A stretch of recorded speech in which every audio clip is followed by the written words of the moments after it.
How you doing? It's been said that the cooking is the oldest form of chemistry ever.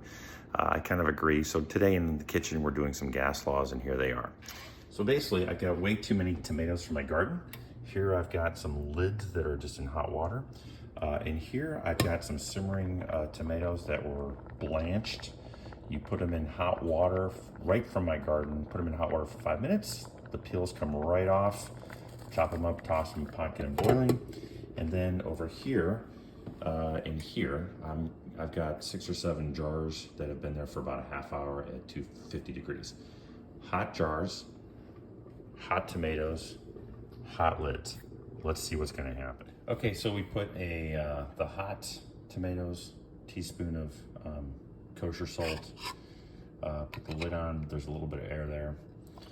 We're just gonna, I wiped it down, it's a little wet. We're gonna seal it, and with a little bit of air, hopefully gas laws should take over, and we'll see what happens. Okay, if we look, these have cooled down quite a bit. Put the tops on, and it's kind of hard to see here, but there's a little button there, and the button kind of pops in, so they're sealed tight. Essentially what's going on, gas laws in action. There's a little bit of gas in there. Everything's sealed. As the gas gets colder, the particles move slower, less pressure, more pressure on the outside. It starts to push in, you get a nice tight vacuum seal. Gas laws in action from the world's oldest chemistry, which is cooking.